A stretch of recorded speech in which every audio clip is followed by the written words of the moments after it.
Hey, it's Maryanne. Welcome to another episode of the Influential Nonprofit. In episode 39, I talked about why it's hard to implement new ideas. And I explained to you the 5-step model of creating change. Step 1, ideation. Step 2, concentration and focus. Step 3, momentum. Step 4, stabilization. Step 5, integration. And where most people get stuck is step 2, concentration and focus. And that is because a lot of times it feels like you're putting a lot out there and not getting a lot back. And it's easy to want to just stop because you're like, obviously, this isn't working. I'm doing so much, I'm not getting anything back. You know, your energy gets low and you tend to just stop doing what you're doing. So here's what we did. And I coach and train nonprofit leaders. I have a course called Uplevel Your Influence. I offer it 4 times a year. Upon the completion of that course, there are people who choose to stay with me, and I have a year-long coaching program called the Power Circle, and we meet a couple of times a month to keep working on our personal and professional development, leadership, communication, all that good stuff. It is a group of amazing people because I only attract amazing people. Because that's who I love to work with. And it is an amazing group of 10 people. The group is growing. Every time I do a course, I see who's interested in staying with me. And if they do, they enroll into the year program. So what we did last time we met was really look at the concentration and focus and how can we and coming up with some tools and some strategies for staying in that space, because what I see happening quite frequently is that people get despondent and they go back to phase 1 and they wind up bouncing back in between ideation and concentration and focus and back and forth and back and forth. They're not getting anything back for their efforts. Things become hard. They get dejected. You know, like, I'm not raising any money. I'm not getting the traction with my marketing, or or other people around you are like, why aren't you, why isn't this working? So a lot of it is managing expectations of yourself and those around you. So we came up with some strategies and I want to share them with you. And the first strategy that we wanted to share is being aware of the conditions. So let's say you're going to start something new, a new campaign, a new effort, a new initiative. Like, what are some of the potential conditions that could affect what you're doing? And that could mean, hey, maybe gala season is approaching and it may be hard to maintain whatever you're doing during that season. And you feel like that could be a barrier for you. And you would come up with strategies in advance to help you navigate those things. Maybe like, oh, you're going through a board transition, a leadership transition. What are the conditions that are affecting you? If you're on a big deadline, just inventorying the conditions around you that could affect your implementation of this project, idea, whatever, new venture, and understanding what those conditions are so you can then in advance prepare some strategies to manage them. And hey, if it never happens, it's all good, because you just solved something and you didn't even need to, but it's really good to just have those up front. Okay, the second is, and this is a little bit more kind of a spiritual thing, but it's just really being comfortable in the unknown. A lot of times we're getting to A to B, and when we're between there and we're swimming from island A to island B, we want to swim as fast as we can and decrease that uncertainty. So getting comfortable with being uncomfortable, getting comfortable being in the unknown is a super, super key thing. And also managing the expectations of everyone around you that, like, this, we don't know yet, and that's okay. This is part of the process. Trust the process. That you don't you have to just be patient and let things work. And I do see a lot of times, especially from a board position, of, well, that's not working, let's move off that. You do some sort of social media campaign, or you start a podcast and, oh, well, that didn't work, no one's listening, we'll stop that.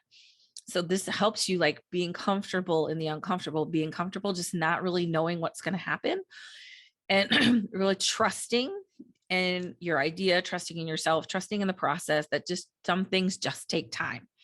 All right. The third one is a commit to a time.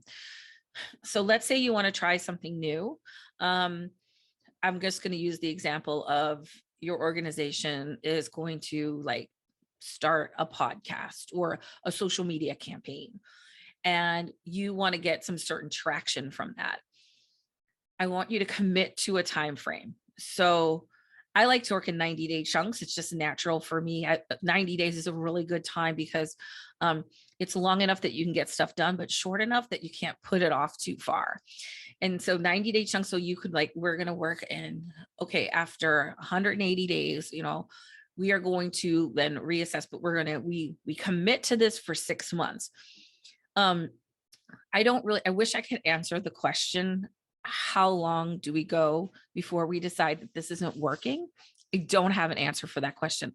I actually think it's different for everyone. Or one of the things I think you can do is really just commit to a time frame that you're just going to commit to this no matter what happens. Evaluate your conditions and then commit to a time frame to do this. And then at the end of that time frame, then you can reassess. But if somebody wants to move off of it and say, you know what, we said we were going to give it 6 months, we were going to give it 90 days or whatever, let's just keep going and see what happens. That allows you to stay in the commitment. The third thing is research. And by research, I mean, what can you learn from other people or other organizations who have done like things? And I'll give you an example. For me, many moons ago, I took this workshop on how to have a podcast. And she said, it takes 40 episodes for your podcast to really get traction in the marketplace.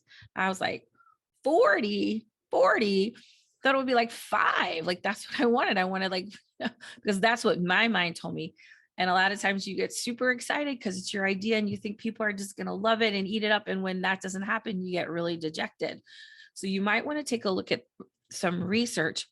Are there campaigns? Like, how long did it take other organizations to get things to get traction?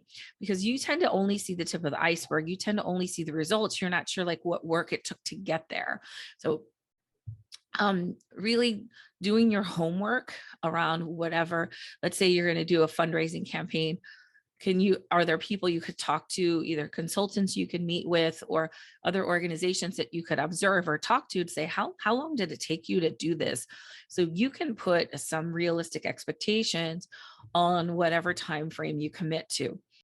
If I didn't have that workshop, I would have thought, well, after 10 episodes, if no one's listening, should I do it? I have a very different perspective on that now, because what I see is I'm going to keep doing it because I know someone's listening. And if I stop, then no one listens.